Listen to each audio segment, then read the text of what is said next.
Today's satsang topic is intuition, the soul's power to know God. So we often, not often, quite always, we are at crossroads in our life in every second of the day, and we are always offered with a choice. What should I do? How should I react? How should I respond? And more often than not, the decision which we take is determined by our likes and dislikes and our emotions, which further binds us to this cycle of birth and death. Now, the guidance or the right action which we want to offer in life, to offer God, or to put into action in our own life, the right choice, how do we arrive at that right choice? By guidance from great gurus, from God, and unless we develop our intuitive perception, we will not be able to receive the right guidance. And we are going to explain that with few examples of life stories from saints and in life. Have you all been to the International Books Fair, which happens in January in Pragati Maidan? Yes. So along with it, usually there is another event which happens there called Nakshatra. Have you heard about that?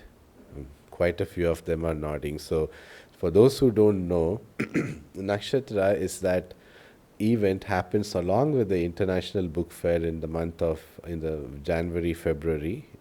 And this particular hall, nothing to do with the books which is exhibited, has a lot of psychics, astrologers, crystal gazers, and fortune tellers, and what all the esoteric, applications which we have. Reiki healers, Vastu consultants, pyramid meditations, quite a few varied. Lot of these kind of activities are exhibited there, and they also offer consultancy, and it's actually staggering to know the prices. Like a 15-minute consultation with the astrologer would cost maybe 20,000 or 5,000, depends on the fame he has and the name he has earned in the field. So I often, whenever I go to the book fair, I also go and visit this, mainly to see if there are any malas and bracelets which we also offer in the boutique here. So I think this was in 2019 or 20 probably. Usually I will go to the book fair, and I went, and I knew this nakshatra would also be happening because I saw the Facebook ads and the emails which I received from the subscription, so it's been scheduled. But when I went there, it was not happening, and I read a poster there which says, due to unforeseen circumstances, the astrologers and psychics could not gather. And that is their job. That is what they claim to do, to foresee into the future. And they are all experts in it. And people troll them on Facebook for that. It was fun. But this happened like few years ago. At the same time, we also read about Swami Vivekananda telling a disciple of Yogananda almost 30, 40 years before the incident, that your guru will come to you and he will bring you a silver cup. I'm not talking about great intuition and great, like Swami Sri Yukteswar was of course an avatar, but Paramhansa Yogananda also says that by placing the scriptures on a spotless mind, he was able to tune in to what the scriptures actually conveyed, For example, people mistakenly understood that nasikagram, which means the end of nose, so concentrate here, and they concentrated at the tip of the nose. But Swami Sri Yukteswar said it's not end of the nose, it's the origin of the nose. You have to concentrate at the point between the eyebrows, which is the seat of intuition. And there was another, you know, uh, aphorism in Samkhya saying that God cannot be proved, God cannot be understood. And many people understood the Sanskrit word as God doesn't exist. So he clarified that for an unenlightened person who's always dependent on the five senses, he will not be able to perceive God, but because God is beyond all five senses. We have to develop the intuitiveness within ourselves to understand, to reach out to God, to receive Him. I'm not talking about even great examples like that. With the saints, intuition could unearth the mysteries, or understand the scriptures properly. I'm saying, quoting even simple events in life of Paramhansa Yogananda. They were all in Swami Sri Yukteswar and Paramhansa Yogananda was in Shimla. They were curious about what is this strawberry fruit, and then Yogananda took a bite and spat it out, saying, this is too katta for me.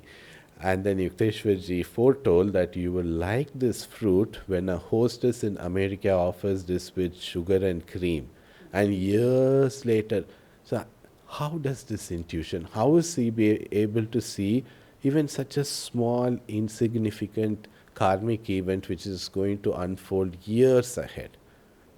Even in those simple instances, the saint's intuition is unerring.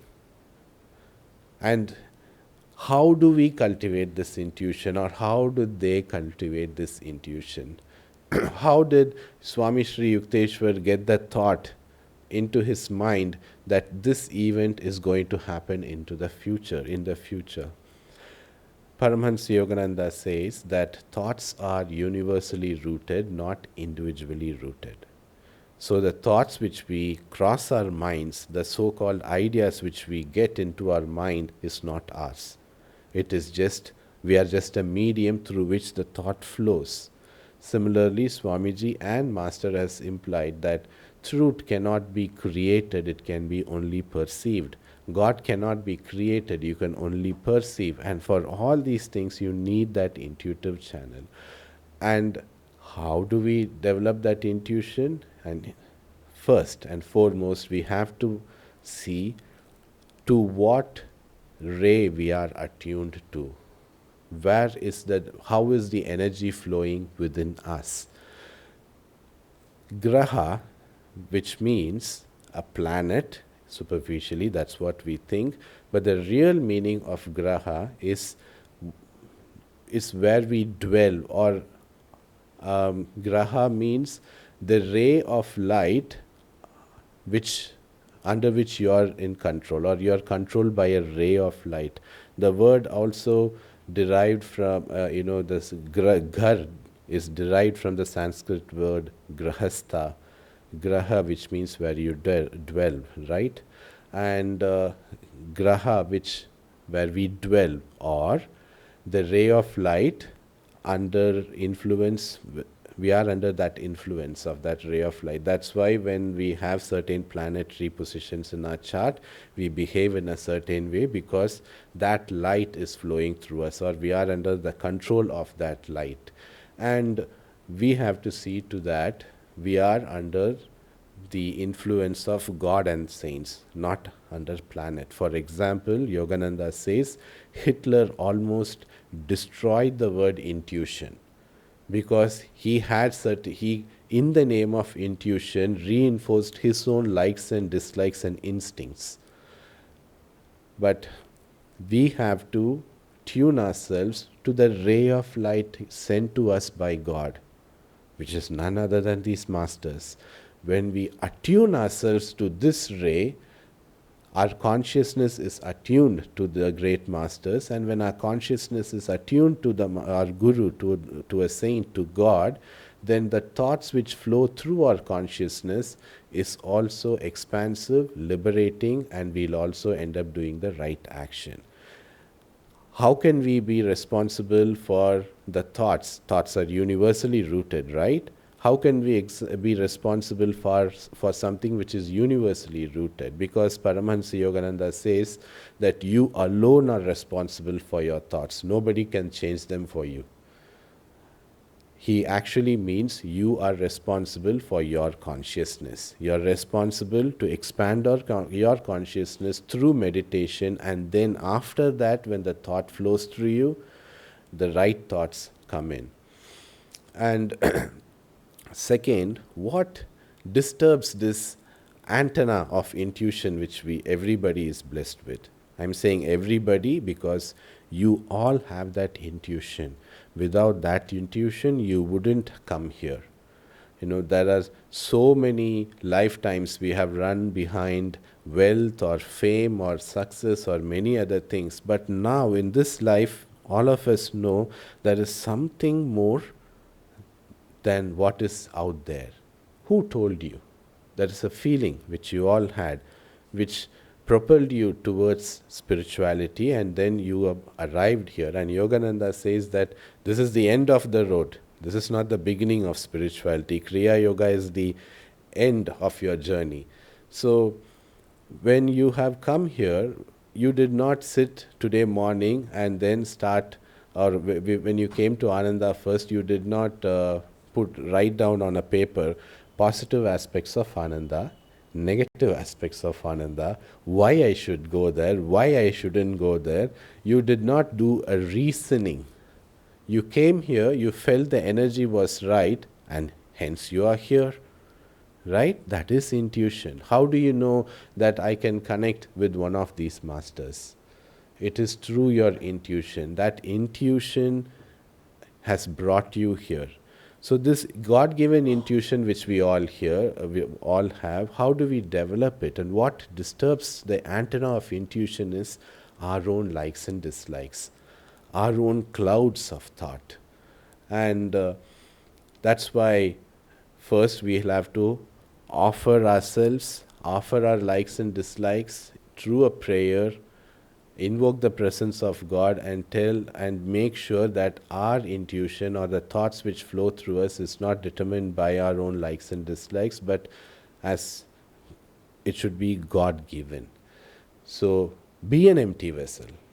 Try your best to be an empty vessel, devoid of likes and dislikes, so that your mind is like the spotless table which Yogananda described. And after offering your likes and dislikes, try to be open-hearted and ask yourself what is trying to happen. Do not assume that once you have a thought, that's my intuition, now I'm going to go on this path. It has to be experimented, it has to be tested. Take one step at a time. Swami Kriyananda always took one step at a time. All Paramhansa Yogananda said to Swami Kriyananda is, you have a great work to do. Just one sentence. You have a great work to do. He did not say that, okay, Kriyananda, come here. You are first going to start Ananda. Then after so many years, you will start another Ananda in Italy. Then you will also write musics. Then these are the topics under which you have to write books. No guidance was received. He did not say that, okay, now go and start a center in Delhi. One step at a time they took, and always had the openness of asking what is trying to happen here. And whole Ananda operates like that today. Nayaswami Devrishi once shared that over the years, many experts have come to Ananda claiming that they are going to streamline the operations at Ananda. They are going to make systems, they are going to get it organized, and this includes me. They are going to get things organized, and everything will be smooth flowing. Never has it been so. when I joined here for the first time, thing I did was to organize. I still have that organizational chart which I prepared on the computer, which is right now probably laughing at me. Because every step of the time we have to ask, what is good? What is trying to happen here? And all those experts who came, who are not devotees, trying to fix Ananda, they've just said like, this doesn't work. I don't know how this works. But reality, this shouldn't be working, and I have no idea how it works. Because every step of the time, we are trained to ask what's trying to happen, what is good, more importantly, what will give us joy. And measure your intuition through calmness. If the guidance which you have received gives you calmness and zero excitement, then the intuition is right. When you share that intuition with others and others receive it in calmness, it creates joy and harmony, intuition is right.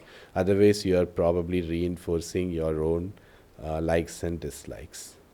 So, thank you.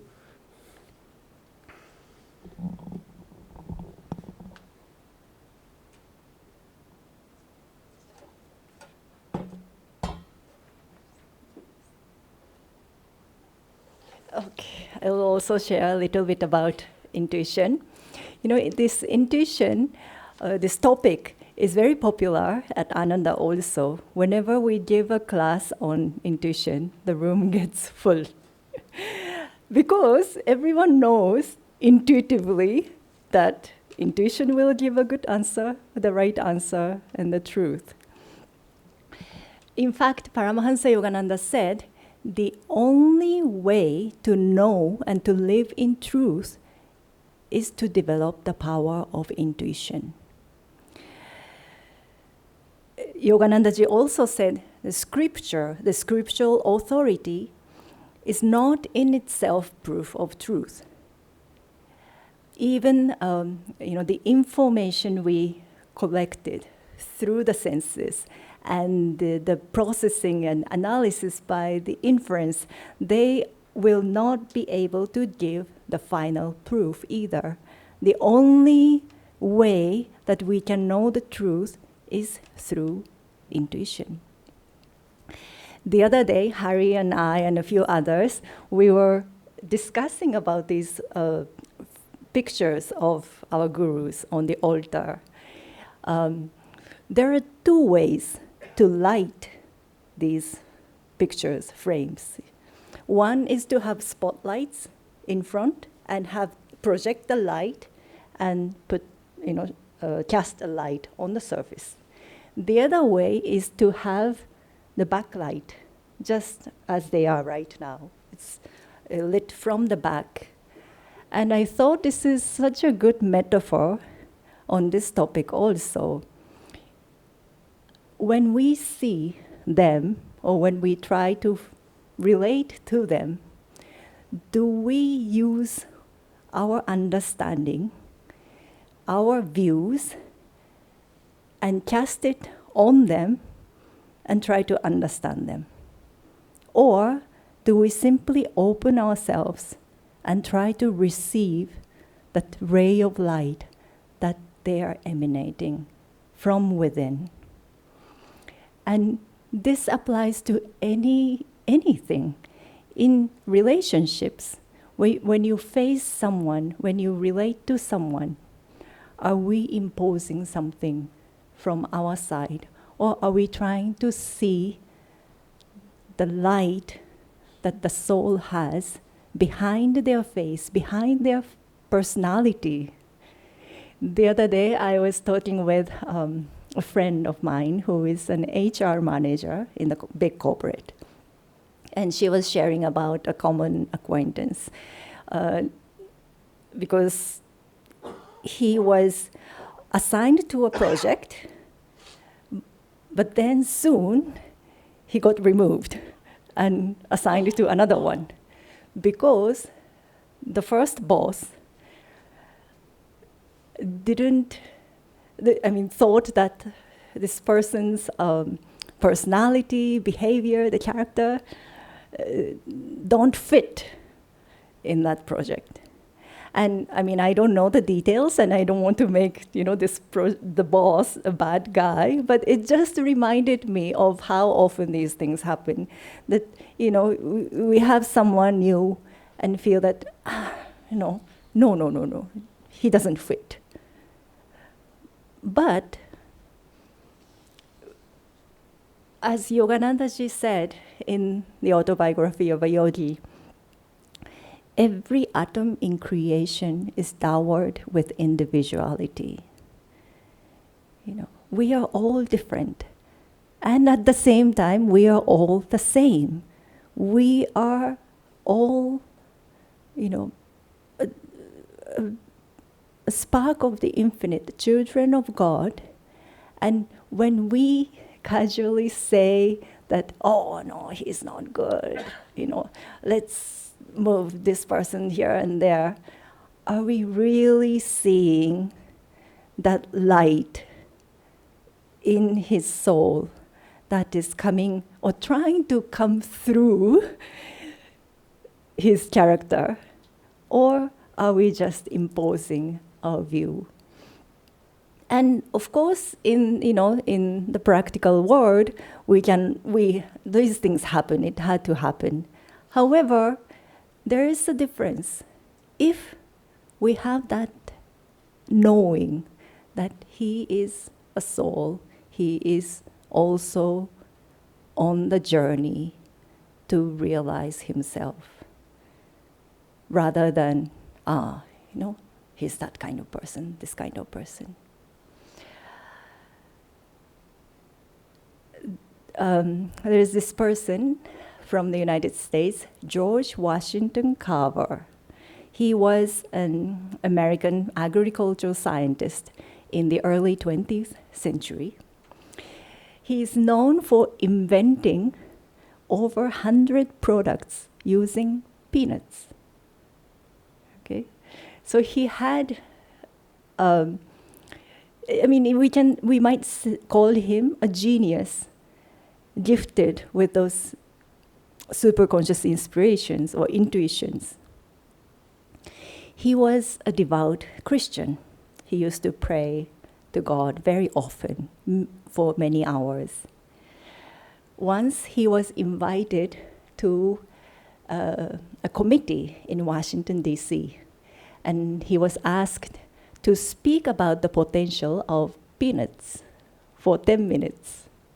He started, his talk was so interesting, the chairman said, "You can speak as long as you want. I will give you unlimited time." So he continued. He ended up talking 1 hour and 45 minutes instead of 10 minutes. But anyway, after the speech, the chairman was still mesmerized. And he asked Carver, "How did you learn all these things?" And Carver said, "From an old book." "Which old book?" "The Bible." And the chairman asked, "Does the Bible tell about the peanuts?" And Carver's answer was, "No, but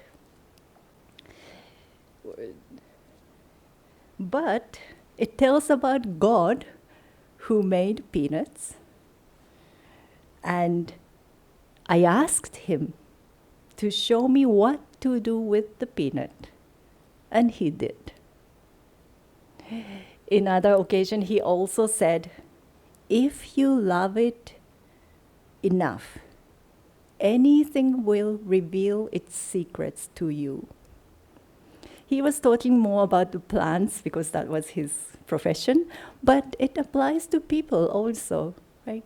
If you approach people with love, inevitably that person will reciprocate with love, with joy and cheerfulness.